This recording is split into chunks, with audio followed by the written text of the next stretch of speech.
This is a short story called The Devil is a Beast, but God is a Judomaster. In 1865, the United States had grown so large and powerful that the devil understood he was in his final chapter. He knows no creativity, compassion, or fear. He simply understands logic and deceit. He can only thrive while enslaving God's children. He is so jealous that they feel those things, except fear. The devil does not want to know fear. His obsession with power combined with his inability to feel fear is his weakest blind spot. Let me tell you how God tormented the devil with this for centuries. The devil tricks people, scares them, enslaves them, and then they rise and escape him over and over and over and again. But the world is round, and there are only so many places to hide. So the devil starts making friends. He seeks for those that are proud, gluttonous, lazy, greedy, envious, hateful, sexually frustrated, and offers them the things they long for the most. But in return, they must do something for him. The devil's logic is strong, and he's a fantastic strategist. He'll find a way for 7 people to do 7 random things that they create a catastrophe. Even the 7 sinners will feel these negative effects, unwittingly knowing they were 1/7 of the problem. All they remember is that the devil gave them gifts, and the devil kept their secrets too. The devil turns himself into the hero they think they need. The devil thinks that this will work on 1/3 of God's children, and that 1/3 can kill 1/3 who resist, and then enslave the other third, and they'll just be too scared to fight, and the devil just goes on doing this over and over. It is an old, undefeated playbook that worked when the entire world was in a tiny little garden, and continued to work until the children had nowhere left to run to. God told the devil this day that the devil doesn't understand fear and that he should tread lightly. But the devil was undefeated. He didn't think he needed to understand fear as long as he could recognize it. God already figured out how to create children who would feel no fear, but pretend that they did. The devil took this as weakness. He enslaved them, killed them, tricked them, and felt more powerful than ever. That is when God sent Abraham and told Abraham not to pretend that he was scared. The devil knew something was wrong. One man united a nation and freed a bunch of his slaves, but the devil, who had learned to fake fear, did not see Abraham fake the same fear, so he thought they could work together. He tried to get Abraham to enslave some other people and live like kings, but Abraham wouldn't budge. And it didn't threaten the devil because Abraham knew he was collecting evidence for God to show the children. Abraham put all his faith in God and pointed his people in the right direction. The devil could have compromised and lived a very happy life, but he wouldn't be able to control it, so he killed Abraham. He couldn't do it himself. He went around town making deals with anyone he could scare. He found someone close to Abraham, full of greed, and tricked him into thinking he could rule the world. Just as Abraham was gone. It was simple. All Andrew had to do was tell John where he would be. Once John pulls a trigger and kills Abraham, Andrew would rule the world. But you'll have to silence John. He is a known goofball who might be good at lying because he is a jester. So the devil was quite pleased with himself. It was easier than he thought. Silly Andrew just wants the fame and glory, not the responsibility, so he obeys the devil's commands. Andrew seeks retribution, vetoes bills, and does everything the devil asks for a while. He had the fear that the devil loved to see, but God's children started getting angry with Andrew. Andrew grew more afraid of God's children than he was the devil. So the devil moved on. The devil did not want to risk his cover, so he kept Andrew's secrets and waited him out. The devil tried again and again, but Ulysses was a warrior. He had no fear for the devil, but he did not trust himself. He had to alter his mind so the devil wouldn't speak. He bought God's children time, but the devil is no fool. He only speaks to those who can hear. The devil began to miss Abraham and became obsessed with finding someone like him. He found the people Ulysses relied on and began speaking to them. The devil had never been so happy when he found them. God's children already sinning without a single suggestion. Now he just had to convince them that Andrew was on the right track before he went crazy. It is surprising to the devil how organized and greedy some of the people are. They speak just like him. They do things for evil reasons and promise something good will happen just like him. The best part is, These are the people who kept Abraham and Andrew in check. Even they needed permission from the evil group to do some things. Most of God's children trust everyone and get bored or anxious listening to the debates, so they concentrate on things they enjoy instead. But the devil didn't realize again that some of them were pretending. The group had come to a conclusion that James would do the devil's work next and make the people forget all about Abraham.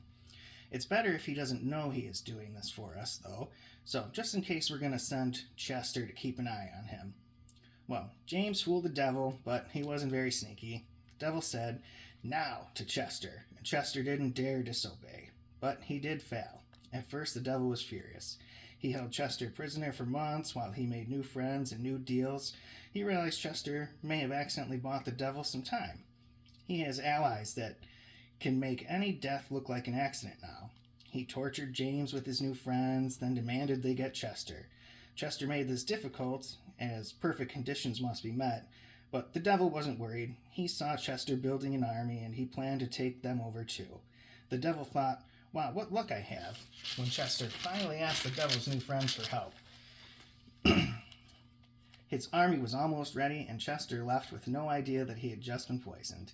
They gave him such a slow poison that the devil thought he easily would get away with it. The devil decided to reward his favorite new friend, a child by the name of Grover. He believed everything the devil said and was very efficient. The devil spent as much time as possible with Grover.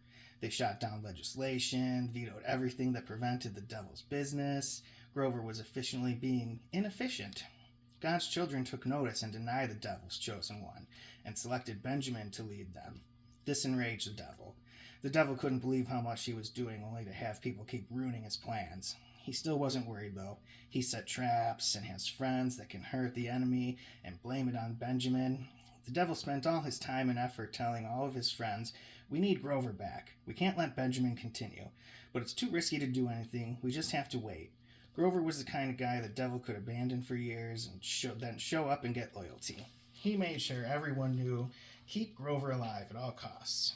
The devil's friends who knew how to poison also know how to heal. So when he came in with a cancerous tumor, they removed it and healed him just in time to start doing the devil's bidding. The devil encountered something he had never encountered before. Grover could not hear the devil anymore. Grover could only hear God.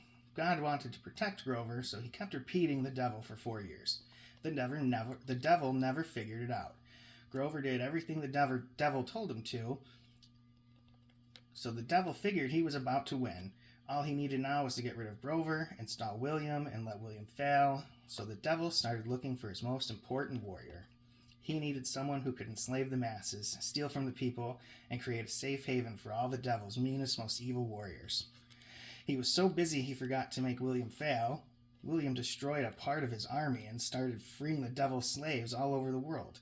The devil had to hurry. He went straight to Teddy and said, "We have to change the plan." Teddy knew what this meant.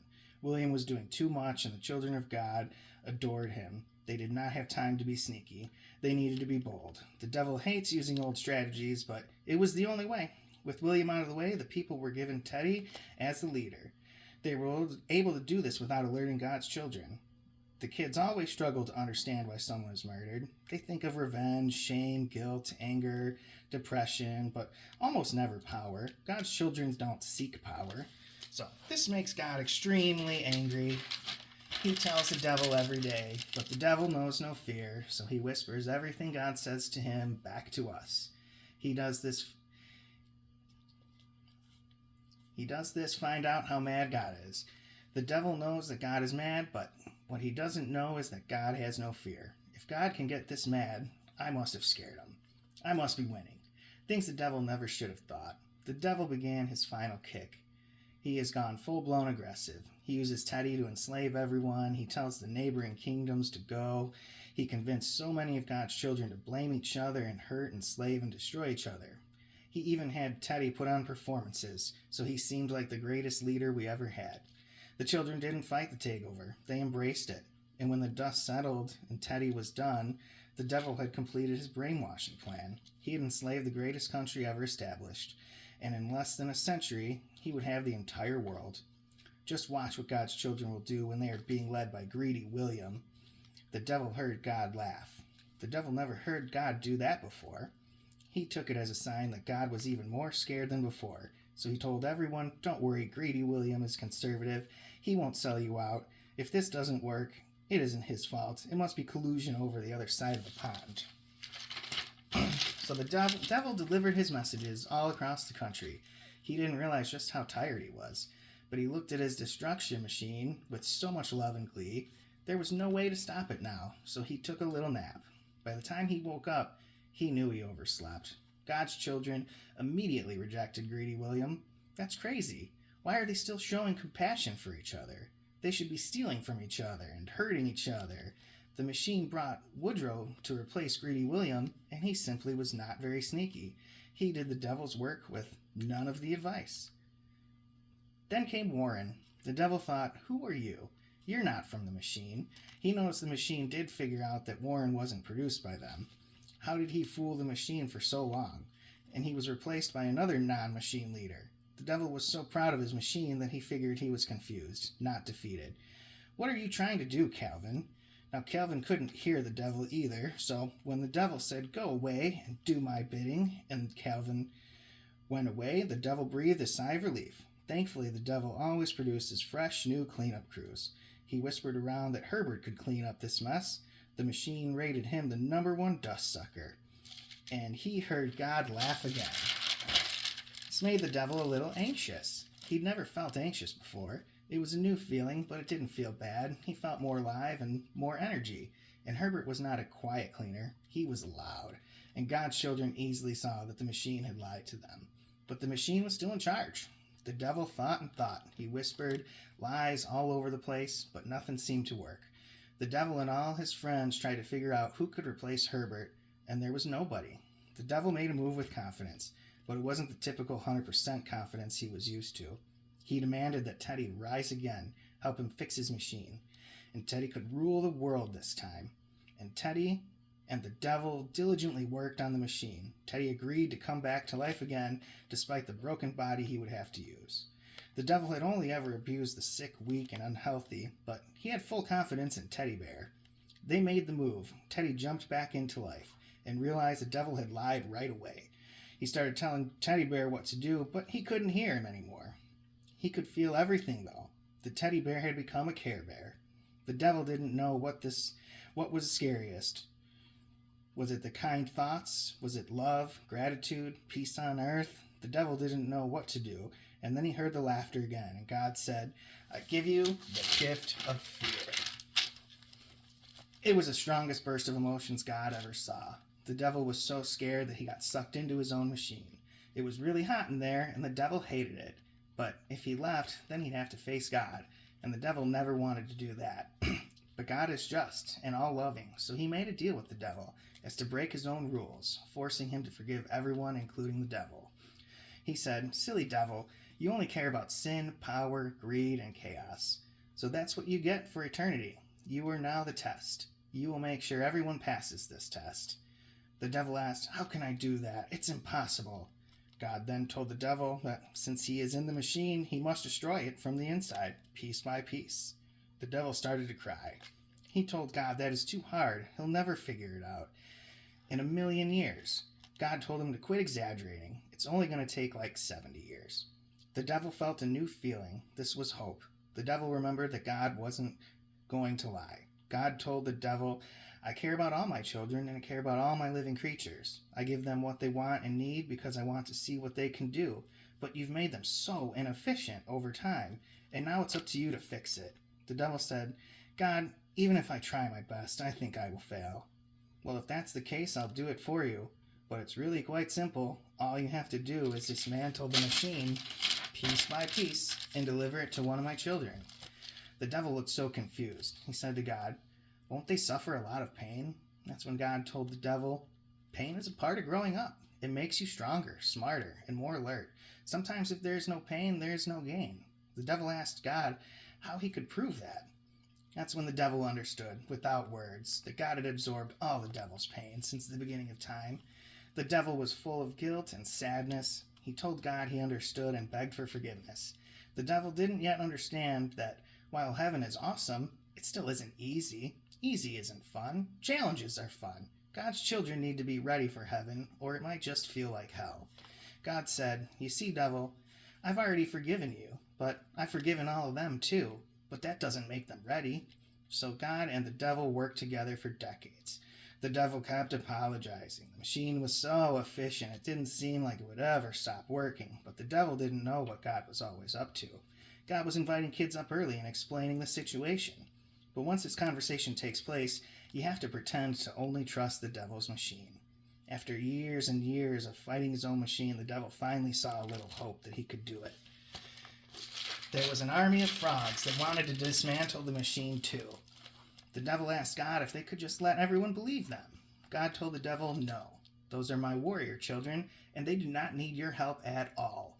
The devil asked, "Should I just sit back and wait then?" God asked the devil, "Do you want to be stuck dismantling the machine forever? Do you want to accomplish your goal in the most efficient way possible?" The devil said, "Yes, God, I do want to do it the most efficient way possible." God smiled his most proud smile since he created Jesus. No smile could ever be bigger. A smile for Jesus is as big as it gets. God said, "I finally get to watch what they can do, and more importantly, so do you. Now attack them. Give them everything you got." The devil had never been more confused. "God?" he asked. And God laughed again and said, "You'll see."